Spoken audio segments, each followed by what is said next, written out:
Thank you very much, Asha Komugisha, with a quick wrap of what is happening on the African continent. Big stories in there, to be honest. I think one of those is the big one against Caster Semenya. Let me quickly introduce the panel so we can jump into it. I'm joined by Helen Buteme, the head coach of the Lady Cranes. Good evening and welcome to the show. Good evening. Thank you for having me. Are you excited to be here today? Yes, I am. Yeah, fantastic. Then, of course, we've got Charlotte Mudola, who is, I should say, one of the most experienced lady ruggers in the country and also the captain of the current side. Welcome and good evening.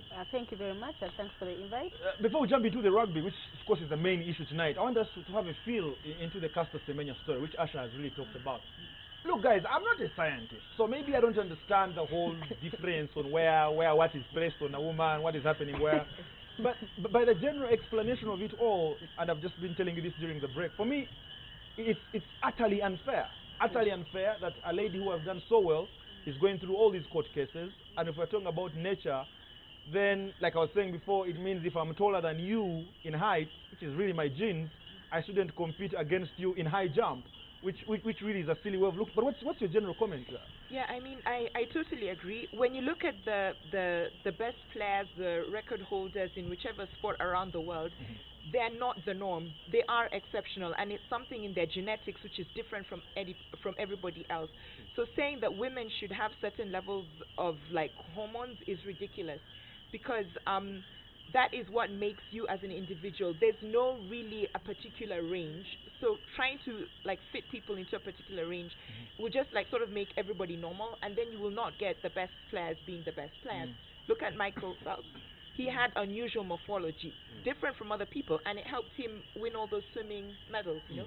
Look at some of the rugby players we have. Some of the top rugby players have exceptionally quick feet, they're faster, brilliant rugby brains, bigger bodies. So should we say, no, they all have to fit within this box? I think it's very unfair to Caster Semenya. Maybe even Charlotte Mudola should be questioned. We should also take her to court and find out, because she's coming to 35, I think, in August, and she's still captaining the national side, running up and down. Is it really unfair? Do you think this is... And she looks younger than Nasha. Oh my God. Wow. I think that's a compliment on my part. And it's something a lot of people don't know. Whenever random drug tests are being carried out on Lady Cranes, somehow Charlotte is always the one picked. So I'm starting to doubt that they have some inside information, right? Yeah. It looks like it. Unfortunately, it's all natural. It's all natural. What am I saying is that, but do you feel segregation between the men I and think women? it is, because that's her natural, that's how she was born, that's who she is. She's not taking anything to enhance her capabilities. So I think they need to respect her and what she can do, and the rest should work harder to keep up with her. So I think they shouldn't segregate against her. Asha, it's really unfortunate. I mean, I had you reading that story, that a lady who has come out, tried to push her image out there. I'll tell you this, and I'll probably be proud to say this on air. I had an opportunity for about 4 or 5 seconds to meet Caster Semenya in Brazzaville. And she's such a cool person. She was leaving the truck where no one was allowed to interview these players. I shouted her name, security was rushing her away, and she stopped them, came up for a quick interview. So for me, fantastic human being who is being humiliated in court. Look, the thing you need to ask yourself is, would the IWF do the same thing if it was a white woman? Yeah. You know, they're afraid of a black woman, you know, dominating the world. You can also see some of these trends. Like, yes, you see how people treat Serena Williams. Okay, they're always questioning her. During the Australian Open, you know, CNN put up a post on Twitter and said if she is in position to win the Australian Open and be in record books. Like, the woman has won 22 freaking Grand Slams. What do you want her to do? You know, to be in the record books? You know, because she's one of the greatest tennis players ever in the world. So you look at Caster Semenya and you have to feel sorry for her. She's being humiliated. She didn't decide to be like that. You know, and if you look at the world record holder, you know, of 800 meters, they didn't test her when she had that record. She's in the same category, more testosterone than the rest of the world. And like Helen said, Michael Phelps, okay, has an advantage in his lungs. Okay, what, are they going to pluck out one lung and say that maybe take away half of his medals? Same thing as Usain Bolt. You know, for a very long time, short distance runners were short people. You know, look at Safa Powell and you know, whoever it is, that was running. And then now you have a tall 100 meters runner or short distance runner that has longer strides, and the better maybe heart rate or whatever you want to call it. So it's not her fault, and they're just targeting her. Yeah, madam, it's very unfortunate. We should ask the world to really drop this. They should, and I totally agree with Asha. I think there are racial undertones in this really unfortunate story.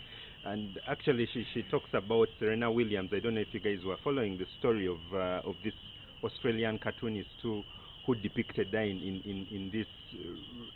He showed her as if she was no different from an ape, an aggrieved ape that has thrown down.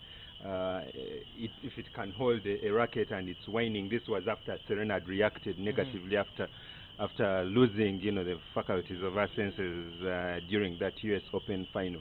And the Australians have normalized this because they have said that they had, and they say that this cartoonist did no wrong, that he was actually being satirical, he was pushing the right button. So these guys are normalizing some of these things. Helen, let's talk rugby. Let's talk some rugby now. We have so many questions for you. Some of them we will be dating back, but I think we should start off with the latest. You're in camp. We had an opportunity of visiting your camp yesterday. You're preparing for the Hong Kong Sevens. We shall talk about your training with men later, how important that is. But how good is camp? How much are you enjoying this squad and this preparation? Firstly, it's a non-residential camp, so we meet every Saturday and Sunday, and I mean, just the energy from the ladies is amazing. They are so committed, so dedicated, and so focused on the task at hand. And I mean, literally, whatever I throw at them, they suck it up, and they really know what they want, and it's a feeling of we're the underdogs. We are seeded 12th, which is basically the last seed, and it's like we're going to go out there, but we're not going on tour. We're not going for a holiday. We're going out to do the best that we can, and we can only do that if we put in the hard work now. So I think this is the hardest working group I've ever come across. I mean, even as a player, I put in a lot of hard work, hard shifts, but I have to say that these girls have taken it to another level altogether. Give me a quick feel of the competition we have out there in the Hong Kong Sevens. Well, it's crazy. We have Japan that has just spent the year on the World Series itself, and they were relegated. And Japan is like a really, really good side, so they're seeded first. Then we have Kenya that are seeded second. They won the Africa Sevens last year, and the Hong Kong qualifiers, they beat the previous Africa Sevens champs, which is South Africa, and they beat them in the Commonwealth Games as well. So you could say Kenya is the #1 team in Africa at the moment. And then you have Brazil that are seeded third, that have also come off a stint in the series a couple of years back. Then seeded at the bottom with us. We don't know our pools yet, but we know the seedings. We have Poland and Mexico, who are returning to the Hong Kong qualifiers. So basically, Uganda is making the debut. Then another debutant is Scotland, but Scotland is doing really well in Europe. So we're coming up against teams that are very experienced. They've played loads of tournaments, and rugby is quite big in some of the countries, like Scotland. It's one of the big rugby nations in the world. And as much as these other teams have a lot of experience, a lot of exposure, I've watched very many of their games. And having lived in a number of countries in Europe, played rugby, done a bit of coaching, I have to say that the talent we have is immense. Though talent alone cannot win us the tournament, but we will definitely put up a good show. And I'll look at this tournament as a great way to get the exposure that we badly need. Charlotte, again, nice having you here, and it's really awesome that you come out with your age. You don't care, you just say how old you are. Unlike you and Madoy. Right, and then the world has to move on. But you're training with these youngsters now. You were at the 2009 World Cup. 2009 World Cup. So you've really played at the highest level. Any lady rugger could go and play. You were with her in that same team. She was my captain. She was your captain. You've come back. You're now going for another big tournament, and you're training with a new crop of players. How good is this pool? I think I would say it's an amazing team of players. They are ready to listen, they're ready to work hard. The only problem is they're experienced, but the thing is they're hungry. They want to show the world they actually have what it takes to play, have what it takes to represent the country, despite the shortfalls and the challenges. they really want to go out there and play with everything they have and represent their country. So it's really amazing for me to lead them and be their captain, and it makes my work easy because I try to tell them what to do and they actually listen and they respect me as a player. And I try to also work harder to show them that actually to be the best they can be, they have to work hard. Let me ask you something though, before I bring Asha and Madoy in. Ladies rugby is never on the back page of the newspapers in this country. Rarely is it. Not given that much attention. The funding, you know what I'm talking about. Yes. The money is never that much. You guys are not given big time allowances. You're training with the boys because you don't have that much facility or even money for camp. At 35 years, what keeps you in this game? You should be stepping away and going to a corporate job. Well, I think it's more of love for the sport. And then also I see the talent that's out there and I know what they can do for the country and for rugby as a sport. And they need a mentor, and I feel I'm one of the last. Helen and I were the last people, and I can still play. She's coaching, so I feel I can help them grow and be better players. But I think it's more of I love the sport, and there's much more rugby can do for you as a person. Discipline, it makes you a better person because it has groomed me to a better professional person as a lawyer in my profession. So I think I love rugby. Oh, you're a lawyer, huh? Yeah. Right. Well, I'm very, very sure that Charlotte doesn't remember this, but a few years ago I attempted to play rugby. I remember. No, Kabura, relax. No, we don't have too much time for that. Yeah. Can you give me some few minutes? No, seriously, I attempted to play rugby just for me to understand the game of rugby because we didn't have rugby in school, for girls. And Charlotte was actually the first one to tackle me. The game was at Legends. I was like, wow, I think I can do this. No, but I stayed for a few months and I had to leave Uganda and go elsewhere. But just to ask you about the young girls, like Andrew said, what does it feel like? Like, what do you tell these girls, to stick in there and to be able to have dreams? There's no funding, there's nothing, that is substantial because players these days, want a paycheck, they need to earn from the game. But what is it that you tell them, so that they can stay in the game of rugby? Basically, okay, we sometimes also encourage them it's not all about playing rugby. I tell them even as a rugby player you can have a career. I tell them look at me. But I also tell them it teaches you to work harder. It teaches so that when you go outside there, you can push and struggle and fight for yourself. So it builds character. So you can play, yes, but when you're outside and you're not playing rugby, what can I do for myself? You don't just sit down, because especially for women's rugby, we're not handed anything for free. You have to work hard for it. So I think it builds them as people outside playing, but when they go out there, they're like, no, I have to work, I have to build myself and be a better person. So I think that's how they look at it, and that's how we bring out the picture in rugby. But how do you tell someone's daughter to go out and play rugby? Because first of all, parents will tell you this is a very rough game. Like girls play rugby. I'm sure there's so many people watching today at the press box, and they're thinking, what? Like that girl is so tiny, how can she play rugby? How do you deal with that? And how can you encourage more girls? Okay, it's also a challenge for some, but it's also a mental sport. But then for some, they also get to travel. For some, you don't get to travel unless you play rugby. So for some, that's their first time to actually travel and go out there. Then also like sponsorship packages. Some of them have sponsorship to go to school. So when you see someone is talented, they have the potential, you find people who are willing to help them out, so they pay for their fees. So those are the small things they benefit from as rugby players, which is a positive. Robbie. Yeah. Also me, let me just bring out an old anecdote. I'm not going to say I played rugby, I haven't played it. But when I was learning the ropes of reporting, just starting out as a reporter, 2004 actually, one of the first disciplines that I covered religiously was women's rugby, and I'm sure Helen knows this. Covered them at I used to keep my fingers on the pulse of the women's game, playing Berry Sevens, and at that time, what par with Kenya actually, and would leave them chasing our shadow, and right now we are chasing after their shadow, which is a bit disturbing, but obviously it's been a perfect storm and I know what has occasioned that. But my question goes to the coach, Helen. We've always been punching way above our weight, and I say that both literally and metaphorically. Literally because we're small, and this is a problem that you grapple with, that you do not have size. And this is now becoming more apparent even in the shorter version of the game, because people are taking the ball more into contact. So how do you plan, to counteract that? And is the running game going to take us places, or do you believe we have to bulk up? Does Charlotte have to put on more weight? I'm working on it. She has 2 more kilos to gain. But apart from being a rugby coach, I'm also a qualified strength and conditioning coach. I spent 5 months in Germany in 2017, basically learning the ropes of strength and conditioning.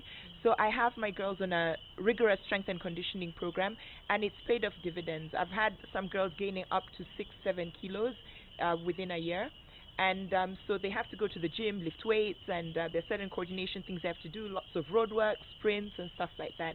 So they have bulked up. We're still not huge, but the thing is now their bodies can take bigger hits from bigger girls. So they're very well conditioned. And with me, it's not a compromise anymore. Gym is part and parcel of rugby. We will play our running game. We're not going to play the physical game, but if we have to, we will take contact and we will match other teams in the physical area without our bodies being broken down. Let's probably have more detail on the physicality. Yesterday, again, I was at the training session, and I think one of the things you talked about was, and this is probably my highlight of the current team, you talked about how excited the girls are because most of them, if not all of them, have not traveled out of the country. To, of course, apart from the Charlottes of this world, to actually go and see a new world, new cultures. So now how big a challenge is that? Because we're talking about physicality, which we have to work on. There's more coordination, there's mental strength to work on. You're training with the boys. Is that one of the reasons you actually have the boys in camp? But also, that culture shock is going to come into play at some point. So as a coach, you must have so much on your plate right now within the next 1 month or so. Yeah. To be honest, that is the aspect that I'm most concerned about. Like my players getting stage fright once they're in Hong Kong. It's just Charlotte that has played in a big stadium at the World Cup. And I remember when we ran onto pitch at the World Cup, it was like we sort of froze because we ran on all these lights. It was during the day, but it was the camera flashes going on. And then there was the giant TV screen. And I got horrified after the game when one of the players was like, I could see myself on TV, and I'm like, what? We were there hustling in the game, and she was looking at herself on the big screen. And then on pitch, we could actually not hear ourselves talk because the crowd was so loud. So it was something totally different from what we were used to. So that is my major concern, and I'm not quite sure how to go around that. So that's probably where Charlotte's experience will come in. From the World Cup, she can talk to the players about it and probably get their mental state up there. I have a question for you, Helen. You still have some players from the team that played in 2009, maybe the likes of Winnie Atiang, but also some experienced players like Helen Gizamba, who, by the way, is now a journalist. Of course, you lost Christine. She stopped playing. Is it possible for you to bring back some of those players? To maybe bring in the experience, maybe as players or even as motivators, I don't know, or is it you outrightly going out to look for the younger players and giving them an opportunity? What is it about your philosophy? My philosophy is you make the team on merit. So you've got to put in the hard work, and Charlotte is a testament to it, And a couple of years back, Harriet Kayonjo was actually way older than Charlotte was. She was still playing until just her body couldn't keep up with the younger ones anymore. So I had to let her go. So the older players are more than welcome, but they have to put in the hard work. I don't believe in just making it on experience. You've got to hit the targets that I've set for your experience to make sense. Otherwise, the younger player will look at you and will be like, but you're struggling in the bleep test, you're struggling in the gym, and here you are on pitch telling me what to do. Bleep test, yeah. It's an endurance test where you run as many shuttles as possible, and people have been known to throw up afterwards. So oh, really? Yeah. I'm not coming for that. But let me quickly move to Charlotte. You've played the game for a very long while, and I'll probably keep talking about your experience throughout the show. And I want to speak, just like what Asha was saying, for the younger girls out there who want to be rugby players, who not even maybe get professional, but just get physical and get out there and get fine. How hard is it to be a rugby player in this country as a girl? And we shall talk about the structures and government support and the federation support. But how hard is it for a girl out there to go in any primary school, any secondary school, develop into a rugby player? Must you first finish school and get these, kind of facilities? How hard is it? It's actually, honestly, it's very hard. It's very, very hard for a girl to play rugby. But they also don't have to wait till they finish school to actually play rugby. Because, you know, you can have schools that are not interested, like, no, rugby is a boys' sport. Then there are schools that are interested, but the parents are not interested. So you have to find a way to convince them, because sometimes you can tell them, you know what, with rugby, your child will be disciplined. After school, from school, your child comes to play rugby. They don't have to go start doing all sorts of things outside school, you know, being in discipline, weird activities. So rugby keeps you busy. And when you play and train, you get tired. By the time you go home, all you're doing is eat your food and go to bed. So you try to look at it in that angle. You say your child will be caught up in something. They won't have to be idle. So that they, you know, when you're idle, you end up doing something wrong, like, you know, for young girls, you understand what I mean. So playing rugby kind of takes up their time, keeps them busy, and also the discipline. So you look at it in that angle. Then you also talk about sponsorship packages, like I earlier said. So those are the small things you try to convince them, and they'll be like, okay, let me try and let my child play rugby. And then with time, when you see the kid is talented, you just let the child, the parents finally give in and say, actually, rugby is a good sport. My child is disciplined, my child goes to school, they are being sponsored. So I think it's baby steps. It's very hard, but I think we have to be patient also. All right, there you go. The two rugby queens, I should say, are on set tonight. We have Helen Buteme, we have Charlotte Mudola as well. We're talking everything to do with Lady Ragas when it comes down to rugby in this country. So quickly send in your questions or any reaction that these two should certainly read about. The hashtag is NTV Pressbox tonight. I want to come to Asha now. You have a question, I think. Yes, I just wanted to say something that there's been so many programs, Tag Rugby. If you'll allow me to talk about Tag Rugby, it's basically rugby for young kids. Yeah, the two of them know because they've been so involved in mentoring young girls. So it's please explain. Helen actually runs the program, but maybe also explain to these people Tag Rugby. But it has what brought so many Helen players. should also Yeah? talk about is the role that mothers tend to play in this, because they're the ones actually who bring them. Yeah, who stop actually. 'Cause, yes, the gentlemen were honest, open to like, it, but even like the boys who play rugby will tell you when they were in school, the mothers would tell them do not play rugby. So they hid the fact that they played rugby from their mothers. If there was a rugby game at school and it was a visitation day, that boy would hide. Because he'd be on the rugby pitch, sees his mother and disappears, and the mother will not see him the whole day. These are stories which I've heard from boys. Actually, Helen, sorry to cut you short. I remember doing an interview with Justin Kimono, and when I asked the mom if she watches Justin Kimono playing for Uganda, she said, nope. What I do is to basically, and at that time, Supersport was actually airing the games. She says, I put on the decoder and record. Okay, so after the game, I have to call him or one of his brothers, ask him, did we win? Are you okay? Fine, now I can watch the game, you know? I mean, so I really understand when you say that. So mothers give the biggest resistance. So if we can get more and more women into the game, first as players, because if you're a woman playing the game and you love the game and you know you've been successful in it in whichever way, it doesn't even have to be playing for Uganda, but you've got some sense of fulfillment from it. Your kids will play, boys or girls, from a very young age, and that's what I've seen. The female rugby players who have children, already at 1 or 2 years old, the kids have rugby balls and they're dragging them around on the rugby pitch, that sort of thing. But once a mother has had no exposure to rugby, it is very hard for her to agree for her son or daughter to play rugby. So that's where we need to go. No, but let's quickly go to the other side. I mean, she was talking about how hard it is, how complicated it is to be a big rugby player as a lady in the country. Let's talk about those structures now. I mean, you have these ladies at the national team level. I don't know where you pick them from. I probably should ask you that first. But yeah, I think they just show up. No, I actually hunt for them. I go around the country looking for them. But that's the question I'm asking now. How structured is women's rugby in the country? Because I'm thinking the federation has got to play a role, government has got to play a role, and people like Shout have also got to play a role. How structured are they? Do you have any structure? Not as such. To be honest, it's a lot of like individuals or small organizations doing a lot of the, like you could say, groundwork. The Uganda Rugby Union just does not have the resources or facilities to do what needs to be done. And a lot of the focus is actually on men's rugby and boys' age grade. It's difficult to set up women's rugby. That's the reality. And if you don't have the passion for it, you're not going to put as much effort in it. But from 2012, I started moving to different regions of the country, introducing girls rugby, setting up like structures. We have an organization called Rugby Tackling Life that deals with introducing rugby in upcountry areas around Uganda, basically. And then not just rugby, but then looking at how we can send girls back to school, how we can educate them just on like themselves, reproductive health, life skills, career, because it's very easy to get people into sport, but how do you keep women there? Women go ahead and get pregnant, you know. So when you've got 16, 17-year-olds getting pregnant, then you're losing a large player base already, you know.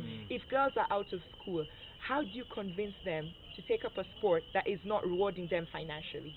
You know. So these are things that we do. And so what I do is I keep going around the country. Right now I have 3 girls from Kitgum that travel down to Kampala to play rugby.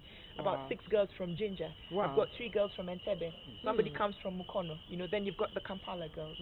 So I could say this is a real national team because I've got girls from around. Yes. But it's a lot of traveling around the country. But yeah, it's an interesting one. And Robbie, it's really pathetic because I was having a discussion with Asha before for the show, and she was telling me how financially complicated it is for lady rugby in the country, plus men's rugby probably as well.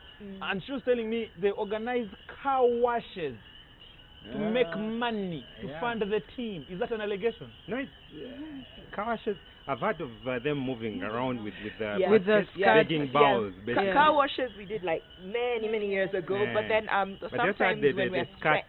What do you do now? When we're what are you guys washing now? No. Rugby boots. No, but the funny thing is like so many people, like when they hear I play rugby, they're like, women don't play rugby, it's a man's sport. I'm like, well, I am a woman, so and I play rugby. But the support we have from the men in the rugby community is amazing. You know, they support in so many ways, be it financial, sometimes it's in kind. You know, somebody can, like, we recently got over 50 packets of porridge for the women's national team, so they're able to carry home packets of porridge to help. Because, like you said, size, so it helps them build up. size, and they have something nutritious. People can decide to chip in with like medical stuff. You know, we use ORS as our sports hydration drink because I prefer it than these sports drinks. ORS is a lot safer. You'll pay for the ad, you know. And then we've got men who give up their Sunday mornings to come and play against us. So we've got people who are really supportive. They don't look at it as these are women wasting time. They're like, these are rugby players who happen to be women. And that's my next question to Charlotte. I've said it 4 or 5 times, but no one seems to answer it. The last time I think we should show them those pictures. The last time we were at the training session down in Boyogerere, you were training with men against men. Now, I don't know how that even works, because you're not going to play against men in Hong Kong. How beneficial is that?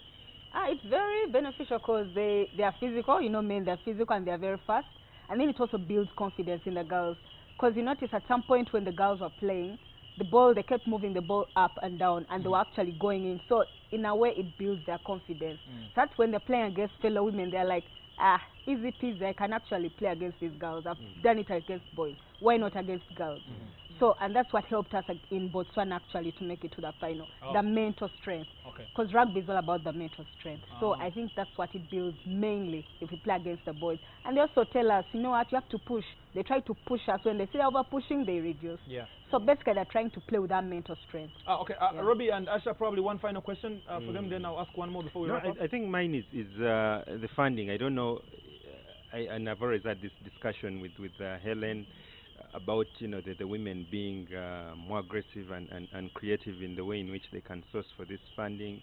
It was very nice that the ushers of this world had the Women in Sport conference where they highlighted the plight of the women, because if you look at the track record of women's team here in Uganda, they tend to deliver way above the men, but somehow they always get the short end of the stick. And I think they haven't really sold this to government. Government whose docket, the person who is in charge of the sports docket is a woman, and I'm sure if in one way or the other they seek audience with Honorable Janet Kataha Museveni, they will make a lot of groundwork. but obviously getting to her is one. I think it's a huge bottleneck. Maybe Helen should tell us. No, but NTV is viewed across the country, I'm sure. And I'm sure she's watching. Sure Anyway. she is, She The must press be box watching. is that big. Yeah, but Helen should maybe say something about the funding. Yeah. Already as it is, most of the funding goes to football, and then the other sports get to fight for the scraps. Yeah. So then whatever comes to rugby, priority goes to the men, and then of course the women get whatever is left. I mean, that happens with all sports across the country. It's not any different in rugby. And I think one of the things that needs to change is the perception of women's sport. You know, it should stop being seen as a after thing that is tagged onto like men's sport. We will not play the same way as men. So people should learn to appreciate women's sport as it is, you know, as the way we play it. It's going to be slightly different, but there's still something you can enjoy from women's sport. So the funding shouldn't be, okay, let's give this to the men, then whatever comes after goes to the women. Because again now, like when you look at sports where both genders play, the gap between the top and Uganda is a lot smaller than what you have between the men and Uganda. So we would stand to deliver more. So we just need a little bit more support. I know we cannot have the equal amounts of money that men get. You know, what I'm asking is for equity. You know, enough for us to be able to perform. So we're not asking for these huge contracts, for these huge sums of money, but honestly the government should think about putting more into women's sport. Because where are the future sons who play sport going to come from? From the women. So it's only fair that women's sport should be treated fairly. That's all we ask for. One of the things that, just to build on what you're saying, Helen, that we talked about at the Women and Sport Conference is, you know, the lack of, like there's a huge gap between the way men and women athletes are, you know, treated in Uganda. For instance, you two are here, and I'll say it, that you guys travel to, for example, Kenya to play the Elgon Cup by bus, okay, and the men fly. Like, how is that even possible? You know, in a country where I would like to think that the game of rugby is run by elite people. Like, there's no explanation whatsoever, you know, to justify the fact that women rugby players have to take a 16-hour bus drive from Kampala to Entebbe, stay in a 1-star or 2-star hotel, okay, while the men are staying at, for example, Intercontinental, you know, a 5-star hotel. How do you expect them to perform at the same level? It's really, really unfair, and I think the Uganda Rugby Union, Uganda Olympic Committee, National Council of Sports, government, everyone needs to do something about it. Guys, let's wrap this way, and I think I'll wrap first with Charlotte before I come to Helen. I know throughout the show I've retired you so many times. Just by emphasizing your age, I've retired you so many times. I'm going to wait. But you're definitely still in the game, and even when you stop playing, wherever that will be, you're going to continue with the game. How good is the future of Ugandan rugby, specifically for the ladies? Because with what Helen is doing, moving around Uganda, different parts of Uganda, and I also noticed some of this talent, because for 3 years I was in Arua. I noticed there's a lot of talent outside Uganda, outside Kampala. Let me specify and say Kampala. The future for women's rugby is bright. The talent is there and the heart is there. So we just need the sponsorship, the support in whichever way, because these girls need a lot of experience and more games. And if you give them that support, they're willing to do anything. Imagine they're willing to do whatever it takes without anything. Now imagine if they had something. Okay. One thing. Just to say that Arua, okay, Arua has produced some of this country's greatest female athletes. Dorcas Nzikuru, first world champion of the 3,000 meters steeplechase, and also our very own Peace Proskovia, the face right now of you know, women in sports in Uganda. Should be respected. Yeah, should be respected. Mudora from a big rugby family, by the way. I think it's within the genes. I think Maridoy again, it explains why you did not get to the national team. My mom actually supported it. Oh, really? Yeah, wow. She loved watching it. She would watch every game. Oh, that is fantastic. Helen, just before we let you go, first of all, final comment to the girls, the young girls, who is watching at this time of the night, who wants to play rugby out there, but also Hong Kong is around the corner. What are our targets in Hong Kong? It's going to be a tough tournament, and we're not going to set an unrealistic target of going to win it, though we're not going to go there to be doormats. So we want to at least win 2 games, And if we achieve that, then we'll set new targets during the tournament to see how far we can push. You know, we'll take each game as it comes. We don't know the pools yet. We'll know on 11th March when they do the draws, and then we'll strategize according to the teams that we have in our pools and see how best we can get over that hurdle of winning 2 games and progressing further. To the young girl out there? To the young girl out there, you can do anything you want to do. And trust me, rugby is the best sport to play. But I have to warn you, it's addictive. Once you start playing, you won't stop. Yeah, and that's why I'm coming back, actually. I'm coming back from retirement. Helen Mtebe, the head coach of the Lady Cranes, thank you very much for joining us today. Always a pleasure having you guys. And, of course, shout out to Mudola as well. Keep playing and keep inspiring those young kids. There you go. There's so much reaction coming up on Twitter now. The hashtag is NTV Pressbox. Joe Kamadi is standing by.